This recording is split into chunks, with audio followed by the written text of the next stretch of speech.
Ok, listo. ¿Cómo estás, mano? Listo, bien, bien. Aquí, después de haber leído a Ligotti, Tomás Ligotti, me pusiste de tarea a leer The Town Manager de Town Ligotti. Manager de Tomás Ligotti. Llevo un ratote tratando de introducir a Ligotti aquí al programita de Gusano Juicio y de que tú leas por lo menos un cuento de Ligotti y por fin lo logré, así que estoy muy satisfecho. Y bueno, elegí un cuento, uno de mis favoritos, pero creo que también lo elegí porque podría interesarte a ti, porque tiene una perspectiva, como digamos, de crítica social, tal vez. O sea, tiene un aspecto de sátira social. Sí. ¿No? ¿Cómo no? Puede ser una sátira política, puede ser muchas cosas, pero... Tiene un aspecto muy pesimista, ¿eh? Sí, Pero sí. de ataque político, ¿no? Pero ¿por qué no me platicas primero quién es Ligotti, güey?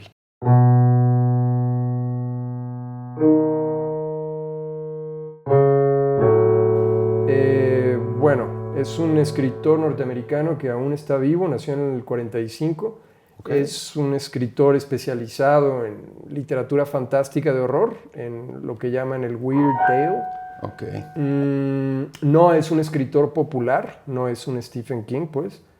Más bien es lo contrario, es un escritor pequeño, de culto, desconocido hasta hace unos... Literalmente, Ligotti empieza a emerger en la conciencia popular gracias en el 2015 a la serie de HBO True Detective. Ok, o sea, a sus 70 años Casi como empieza a ganar notoriedad, güey. Correcto. Sí, fama tardía como Schopenhauer, otro célebre o infame pesimista. Bien. Ahora hay una esperanza para todos, entonces. Sí, yo por eso todavía no me cuelgo. Bueno, y que por cierto, esto tiene que ver con el cuento, Sí. ¿no? Bueno, el punto es, Ligotti empieza a hacerse famoso, entre comillas, gracias a esta serie, básicamente porque su autor, guionista, Nick Pizzolatto, perdón por la pronunciación,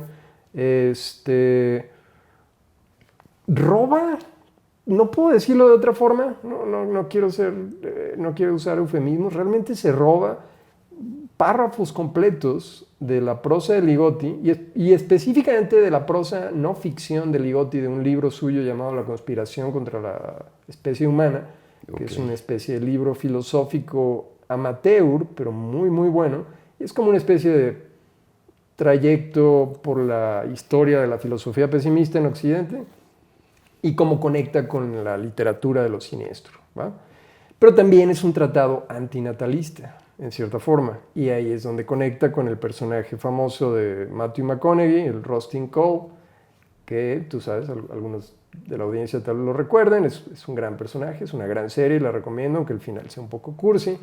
Y bueno, ahí es donde Ligotti empieza a emerger. Yo gracias a eso conozco a Ligotti, porque alguien que yo conozco conoce a Ligotti gracias a eso y me lo recomienda y se convierte de golpe en mi nuevo escritor de horror fantástico. Ok. Así es, por mucho. Mi anterior favorito era Lovecraft, tal vez, o alguno de esos. Ok. Y este viene a destronar a Lovecraft porque, ya nomás voy a decir esto y avanzamos.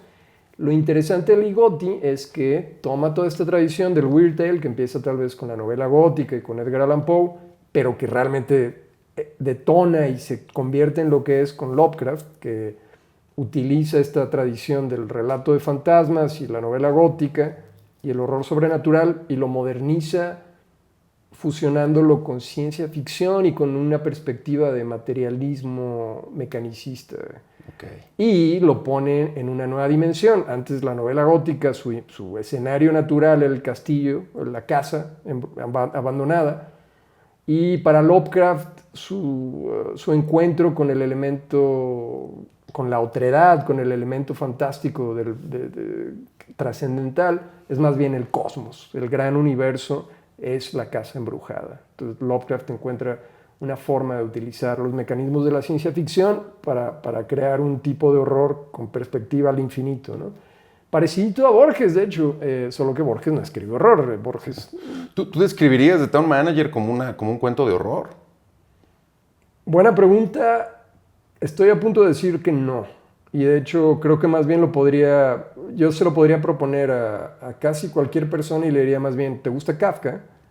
¿O te gusta, quién quieres? Gombrowicz o Ionesco. O sea, algún europeo de la Europa mediana, siglo XX, Sí, antes de la Segunda Guerra pues Mundial. que incluso tiene elementos sartreanos, camusianos Sí, de existencialismo, siento que también es eso, es ficción existencialista. Sí, Lo único que sí tiene de horror, o sea, donde lo que conecta con el resto de la obra de Ligotti son ciertos elementos macabros, como por ejemplo, no lo voy a decir, pero bueno, un pequeño salto hacia adelante, el destino del conductor del trolebús. del trolebús. Ajá. Sí, sí, sí. Ese Que realmente es el único acto violento explícito Exacto. que ni siquiera se describe como tal el acto, sino que se descubre. Exacto. Sí, ni siquiera es violencia directa, que es algo que me gusta mucho de Ligotti. No Sí. es alguien que necesite darle un shock al lector con sadismo, con violencia.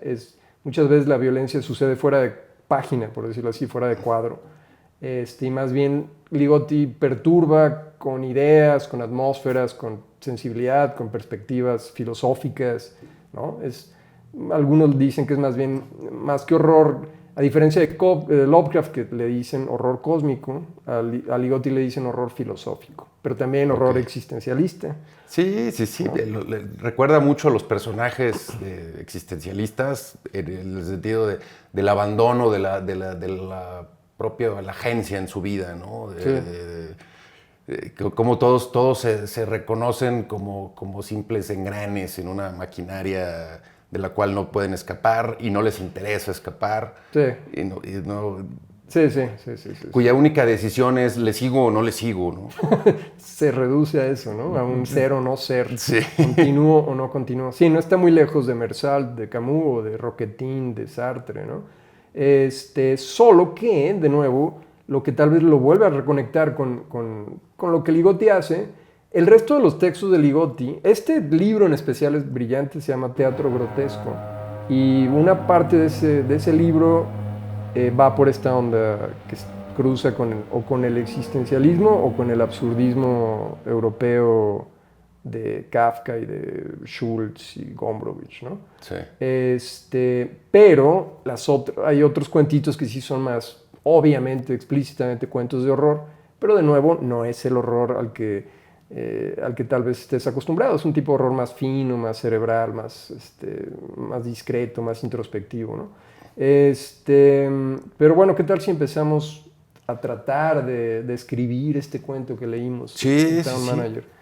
Pues bueno, la premisa general del cuento es que están en un pueblo, o sea, está situada la historia en un pueblo decadente, ¿no? Sin mucha descripción, pero claramente no es un lugar deseable. Es un lugar en donde ciertas cosas han sucedido históricamente de manera mecánica, como justamente el designio de quién es el town manager, ¿no? Quién es el alcalde, Que no es un proceso democrático. No, que es un proceso casi mágico donde aparece un día, que llega de fuera, Sí.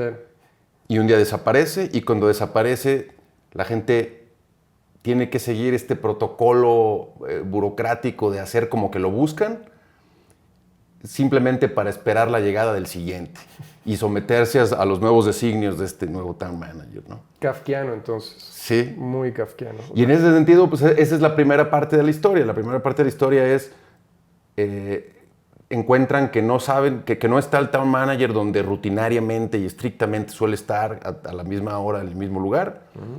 Entonces todos dicen, parece que nos ha dejado, nos ha abandonado, que sugiere se murió o se fue, o algo así, ¿no?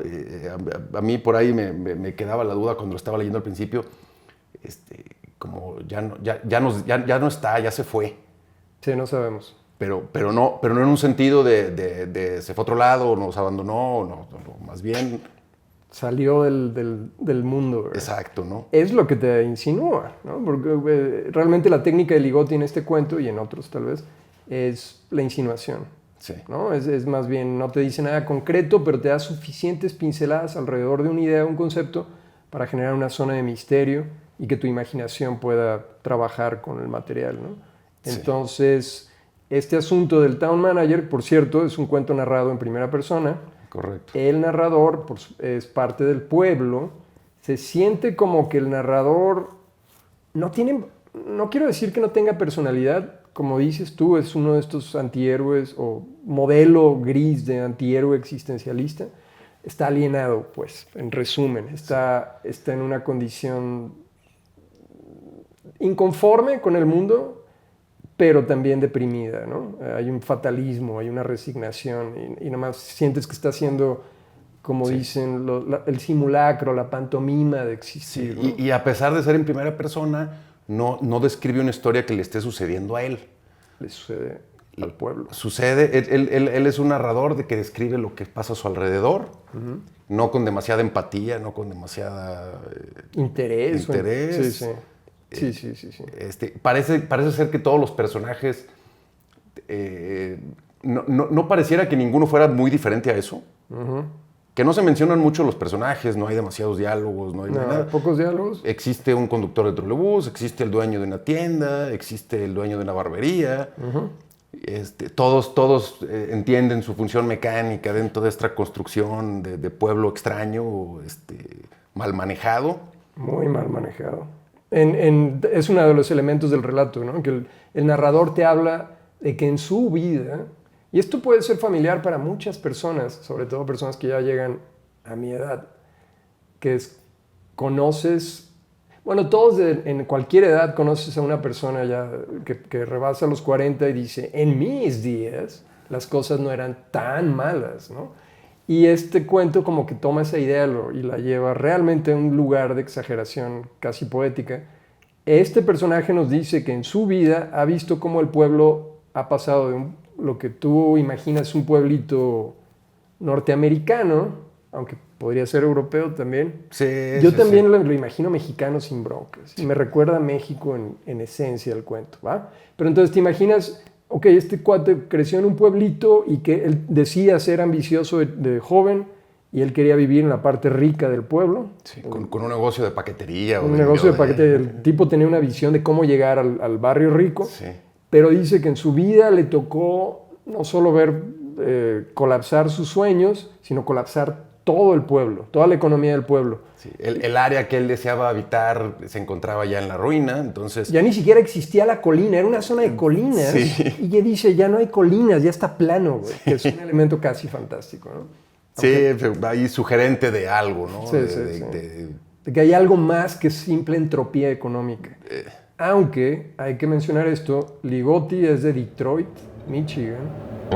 Vivió una buena parte en Detroit, ahorita vive en Florida. Pobre Ligotti. O no sé, tal vez le gusta.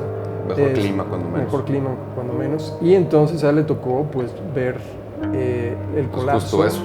¿No? O sea, de una de las ciudades más importantes de Norteamérica, básicamente debido a, bueno, una compleja maraña de razones, pero en esencia, políticas neoliberales. Sí, básicamente una ciudad que giraba alrededor de una sola industria, sí. Y con la decadencia de esa industria, pues viene la decadencia de la ciudad. Se viene abajo todo y entonces una buena parte de la ciudad de Detroit son ruinas o casas abandonadas. Hay muy buenas películas de horror contemporáneas ambientadas en Detroit, por ejemplo, It Follows o Don't Breathe, me parece también, utiliza estos barrios abandonados.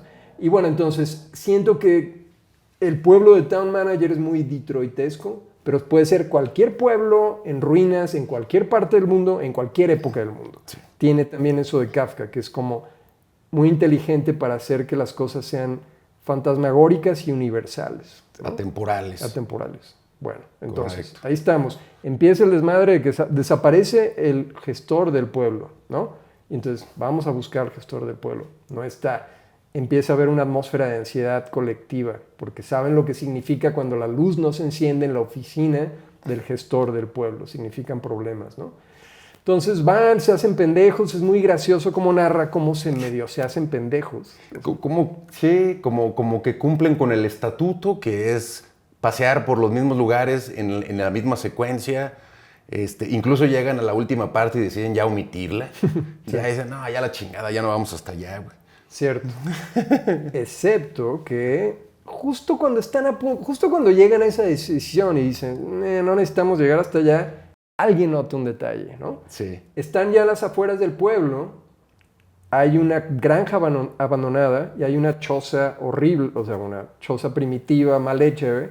Pero alguien nota que en la choza primitiva mal hecha hay un poquito de luz saliendo de las fisuras, ¿no? Una luz que describen como el rojo de un rescoldo, ¿no? Sí, como de un carbón encendido. Sí, un carbón que se está apagando. Sí, sí, sí. Y alguien nota un letrero extraño afuera de la cabañita, ¿no? Un letrero donde está escrito una palabra de forma cruda o accidentada con una navaja. Sí. Se revela que lo que está escrito en ese letrero es gestor del pueblo. Town manager. Es como, aquí está el nuevo gestor del pueblo. Correcto. Entonces se quedan así como, ok, bueno, resuelto, vámonos de regreso, ¿no? Sí. Al día siguiente, nadie se atreve, por supuesto, a ir a tocar la puerta, que es muy interesante. ¿Por qué tendrían miedo de ir a tocar la puerta? Pero ya ahí se instala una atmósfera de tensión muy curiosa, ¿no? Pues entre miedo y apatía también, ¿no? Entre apatía y miedo, vamos a decirlo así. Porque de alguna manera es, ok, esto nos libera de la responsabilidad de seguir buscando. Sí. Ya vamos a dormir, ¿no? Sí, sí. Ya apareció el nuevo. Sí. Esto quiere decir que el anterior ya no está. Muerto o se fue corriendo del trabajo miserable. Que se revela, por cierto, mediante pequeños detalles elípticos, que el gestor del pueblo anterior no hacía nada. Se la pasaba dormido. La única escena donde lo vemos trabajar es, lo van a visitar para avisarle que el gestor del pueblo anterior no pudo ser encontrado mediante las pesquisas, ¿no? Sí. Y entonces el tipo está dormido en su escritorio y medio despierta y dice, ¿qué? Ok, sí, gracias, ¿no? Sí. Váyanse para poder seguir durmiendo. No se sabe cuánto duran estos periodos, pero parece ser que tenía un solo logro en toda su gestión, que era la instalación de un trolebús que recorría unas cuantas cuadras, ¿no? Y ahora, al día siguiente, viene flotando por la calle una anciana, descubre un papelito marrón que va volando con el viento y lo agarra, y el papelito le llama la atención a la anciana, entonces va y se lo lleva a los demás, y los demás dicen, esto es importante, esta es la misma letra con la que está escrito el letrero del gestor del pueblo afuera de la ciudad. ¿Qué dice el papelito? Dice de forma incorrecta, en inglés por lo menos, Destroy Trolley. Sí, las dos palabras mal escritas. Mal escrita la palabra, lo que quiere decir es destruyan el trolebús. Cosa que, por cierto, algo tiene realidad política americana eso, ¿no? O sea, como que una administración que viene, o sea, que llega, puede destruir proyectos de la administración pasada solo por... Bueno, no solo americana, ¿no? Bueno, hizo López Obrador, llegar a cancelar aeropuertos y abrir el suyo. Es verdad, es universal, güey. Es un manotazo de autoridad deshacer lo anterior para tener el canvas limpio, ¿no? Sí. Es como un side effect tóxico de cualquier democracia, ¿no? O sea, que es un asunto donde destruyes procesos complicados solo por juegos políticos, ¿no? Solo por manotear la mesa y decir, ya llegué yo. Exacto. Y de aquí en adelante las cosas van a ser a mi manera, ¿no? Y eso es justo lo que hace el nuevo gestor del pueblo, con su mensaje primitivo que los habitantes del pueblo deciden, que por cierto, el pueblo es muy pequeño y no necesita un trolebús, ¿eh? Sí. Se atraviesa en 15 minutos. Sin embargo, el gestor anterior consideró conveniente gastar dinero del erario público para construir un sistema de transporte, como sea. El nuevo gestor dice, destruyan el trolebús. Todos deciden ignorarlo hasta recibir naturalmente, razonablemente, nuevas instrucciones, ¿no? Que detallen el asunto. ¿Qué pasa al día siguiente? ¿Vamos a revelar? Vamos a revelar esto, porque sí es muy... Tal vez a algunos de ustedes les interese el relato justo con este giro. El giro es... el trolebús hace un último recorrido, se detiene. La gente se acerca después de un tiempo, o sea, no inmediatamente, sino después de pasado un tiempo. Correcto, porque el trolebús no hizo el circuito. Entonces Exacto. Dicen, ¿qué pedo? Porque se quedó atorado allá al final del pueblo. Exacto. Vamos a ver. Y hablábamos de la escena de violencia, descubren el cuerpo descuartizado del conductor del trolebús. Sí, víctima de horrible violencia. Y en el pecho viene escrita la orden, destroy trolley, ¿no? Destruyan el trolebús. Entonces, justamente el resto del día, los habitantes del pueblo se dedican a hacer eso de la mejor forma que pueden, ¿no? Destruyen el trolebús. Lo cual te da una pista un poco de por dónde va la sumisión que tiene todo el pueblo a este town manager, ¿no? O sea, definitivamente no es una situación democrática, no es una situación voluntaria. No hay una constitución protegiéndolos. Las instrucciones del town manager se cumplen. Exacto. Palabra divina. Y ese es tal vez un elemento un tanto fantástico. Ese es un elemento donde el cuento bordea, donde sientes que el cuento no está tratando de ser realista, sino que más bien está bordeando con el sueño, con el mito, con el horror de la exageración. No sé si el horror de la exageración, el horror del absurdo, mejor vamos a decir, ¿no? Correcto.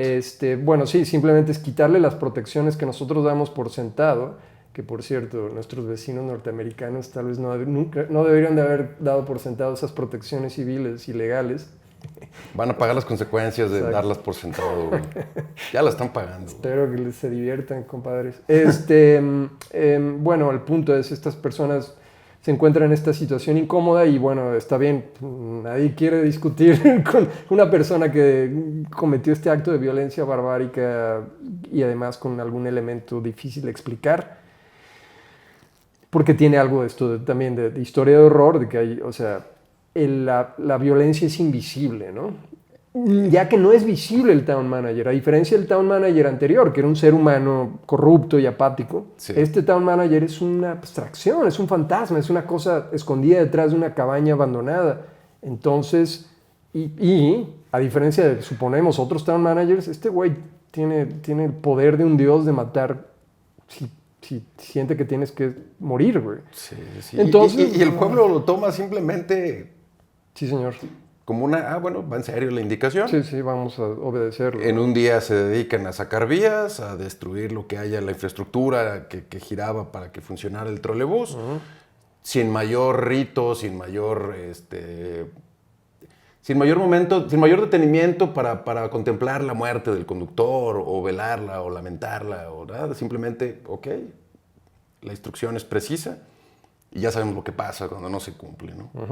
Habiendo cumplido con la voluntad del gestor del pueblo, lo único que queda es esperar la próxima orden divina casi del gestor del pueblo, que es básicamente, llega otra vez un papelito marrón del mismo material. Sí, que todo el mundo sabe además que de dónde viene. Ajá. Por lo mal escrito y por lo... Y porque llega del azar, llega flotando, ¿no? Alguien lo recoge. Es otro mandato del gestor del pueblo. El mandato es, primero dice good, ¿no? Así como G-U-D. Sí, bien ¿no? Hecho.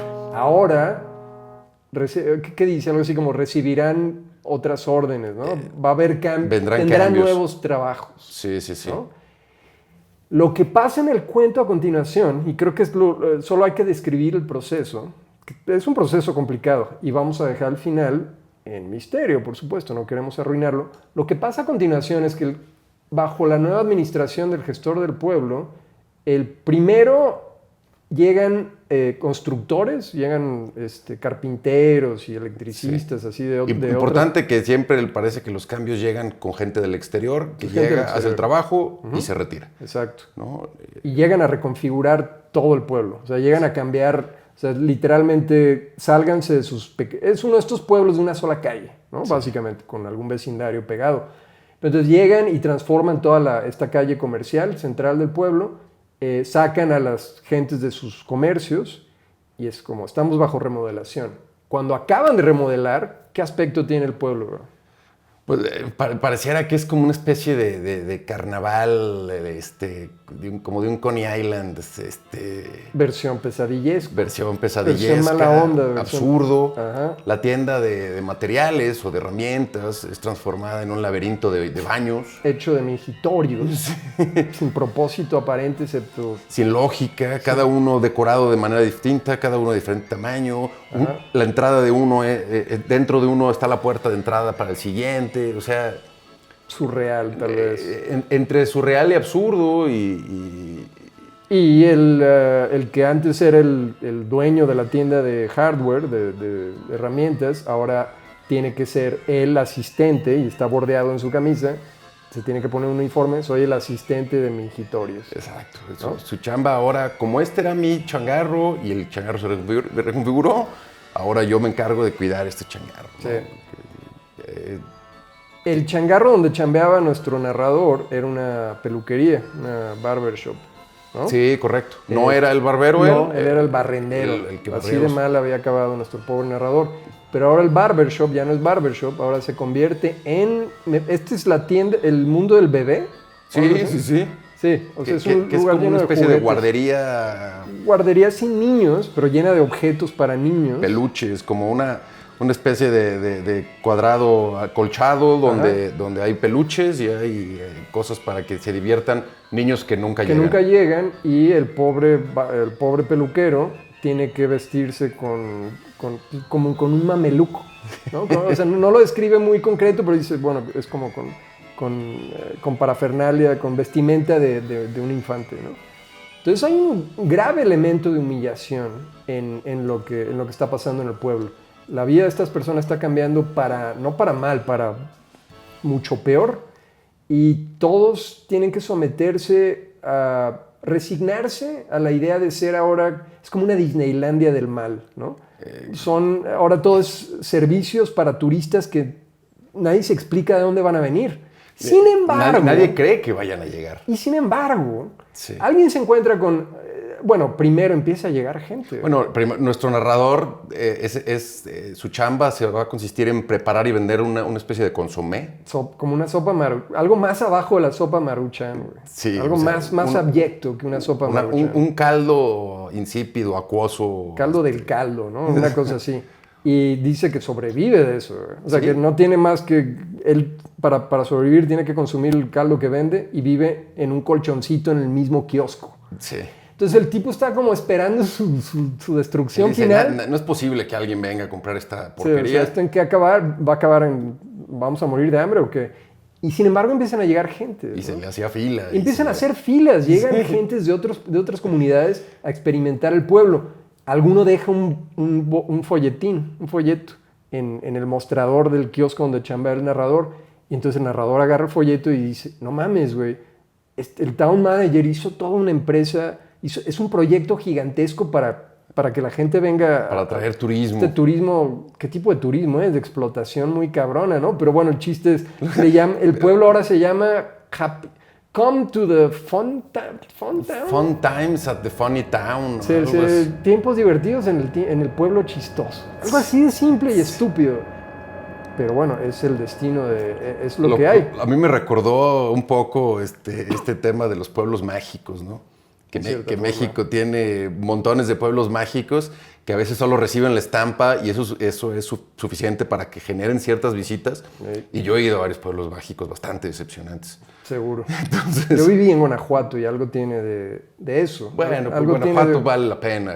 Digo, es un pueblo, es una pequeña ciudad muy bella, pero también algo tiene de este pueblo anónimo de Ligoti. O sea, que es como, hay una historicidad degradada y cada vez más degradada. O sea, el pueblo es una ruina que avanza hacia una ruina cada vez peor, güey, ¿no? Por un lado. Por otro lado, una parte del pueblo vive de ofrecer servicios a turistas. Sí, ¿no? Entonces vive del turismo y hay una especie como...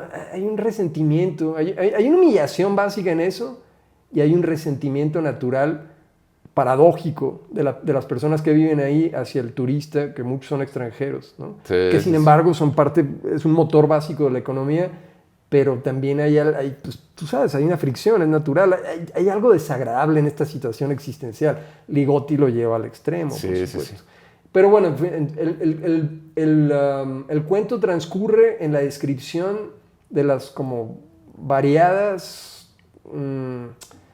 propuestas creativas, anormales, grotescas del pueblo, o sea, que todo de la imaginación del town manager. Y nuestro narrador dice que, bueno, él puede darse cuenta que está haciendo un dineral, güey. Sí. ¿No? Que es una mina de oro, pero el dinero no se lo está quedando a los habitantes del pueblo, lo está absorbiendo una sola persona, el town manager. Entonces, de nuevo, Claro que me recuerda a mi situación existencial, tal vez con un poco de hipérbole, ¿no? Entonces, eventualmente vamos a dejar todo esto simplemente diciendo que acaba... Pues bueno, creo que se puede cerrar diciendo que nuestro narrador descubre que está regresando otra vez a este ciclo eterno de nuevo Town Manager, un atisbo miniatura de esperanza que les es arrebatado nuevamente y... Aunque nuestro narrador dice, a la verga, güey. El narrador dice, ok, ya está sucediendo de nuevo. Una vez más, el Town Manager nos abandona, pero esta vez después de haberse llevado todos nuestros recursos, literalmente. Sí. De nuevo, gringos, disfruten lo votado. Mexicanos. Ajá, bueno, sí, es universal, es verdad. Entonces, en otra de estas expediciones para ver si está el Town Manager en donde se supone que debe estar y no está, van de regreso en la noche invernal o preinvernal los personajes del pueblo al pueblo y nuestro narrador dice, a la verga, güey, ya estuve suficiente. Y se va a buscar su propio destino y esto es lo que no queremos revelar del cuento. Solo vamos a decir que hay... Pero básicamente se sale no solo para escapar del pueblo, sino como para tomar una decisión de si le quiere seguir en la vida o no. Así existencial. ¿No? Sí. No se dice explícitamente, pero así como que ya me voy y voy a ver si le sigo o no le sigo. En esencia es eso. Y no les vamos a decir si le sigue o no le sigue, pero sí queremos expresar que es muy satisfactorio el final del cuento. Sí. Es un cuento muy satisfactorio gracioso. si tienes la mente torcida. Por cierto, para mí es un cuento muy gracioso. Me preguntaste si yo le diría a alguien que es horror. Yo casi lo considero comedia. Una comedia muy negra. Torcida y muy negra, pero es muy gracioso para mí. Sí, es gracioso. Es gracioso. Ahorita que mencionaste lo del invierno, ¿te diste cuenta que es muy repetitivo en el tema de que se aproxima el invierno, güey? Gracias por mencionar este detalle, porque me permite a mí hacer una observación muy padre sobre este libro. Este libro está escrito con una técnica que Ligotti toma de un escritor que me gusta mucho también, un austriaco que se llama Thomas Bernhard, otra vez, perdón por la pronunciación.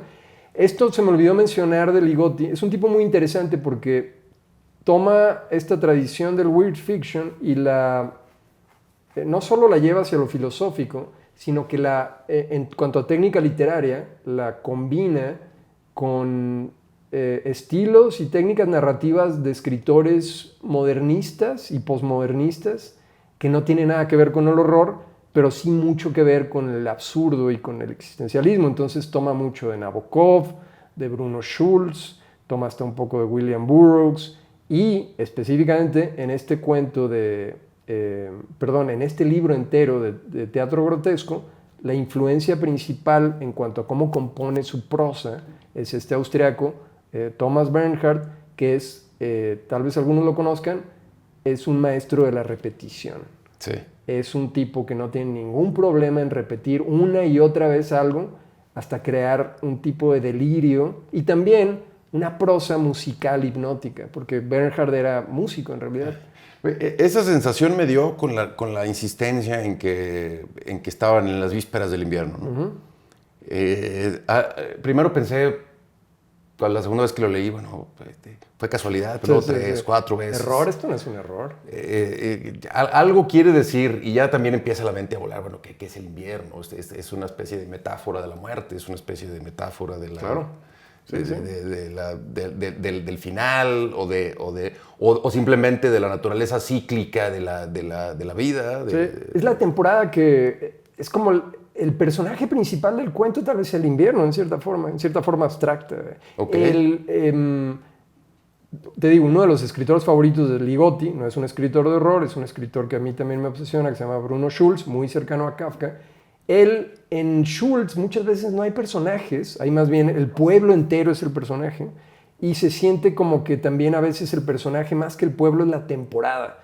Schulz tiene cuentos donde como que realmente lo más importante es la descripción del otoño, pero es un otoño imposible, es un otoño surreal, imaginativo, absurdo. Pero entonces siento que también Ligotti está como tomando de ahí, o sea, como que tal vez lo más importante no son las personitas, es el medio ambiente, ¿no? Entonces, bueno, tal vez sea. Pasando ya, digamos, dejando a un lado la historia y pasando al terreno del especulativo, de la interpretación o de las posibles alegorías, ¿tú crees que Ligotti, tú que lo conoces mejor, escriba con una alegoría en mente? ¿O más bien te deja abiertas varias puertas para que tú te metas a la que prefieras? Sí, otra muy buena pregunta. Y yo creo que justamente es tan hábil que hace las dos cosas. O sea, porque Ligotti no tiene ningún problema en ser, como él dice, didáctico. Él, de hecho, tiene la opinión de que la literatura pues, es imposible que no sea didáctica. O sea, un escritor tiene una visión del mundo. Ligotti no tiene ningún problema en ser, vamos a decir, o alegórico o didáctico. O sea, sí está hablando específicamente de algo. Okay. ¿Qué está hablando? ¿Qué está diciendo? Eso es la otra parte, es la parte interesante. Es didáctico, pero también es, tú sabes, como Kafka, alguien que respeta sobre todas las cosas el misterio. Y la nebulosidad y la ambigüedad. La ambigüedad es el valor supremo de composición. Sí. Entonces, muchas de sus pequeñas decisiones narrativas quedan abiertas, colgando, y pueden ser esto otro, pueden ser esto otro. Y sin embargo, todas esas ambigüedades se van sumando en una visión que nadie puede negar es pesimista. Hay un pesimismo filosófico en acción en Ligotti.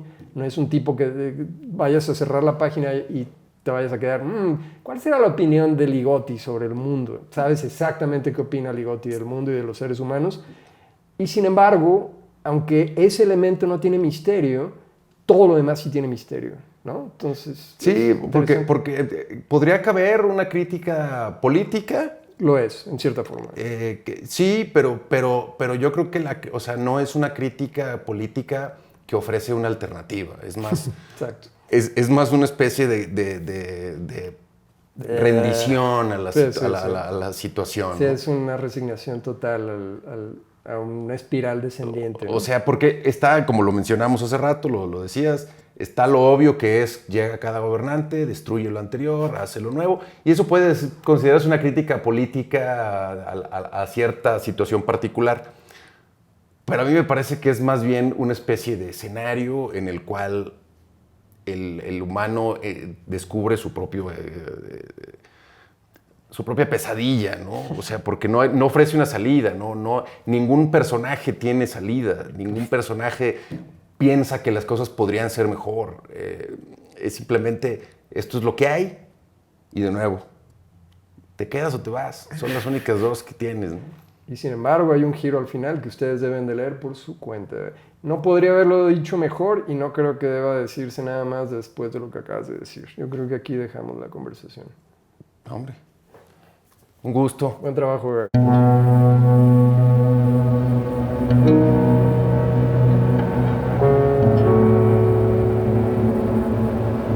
Lo irónico es que parece que Ligotti en realidad es bastante buen tipo, güey.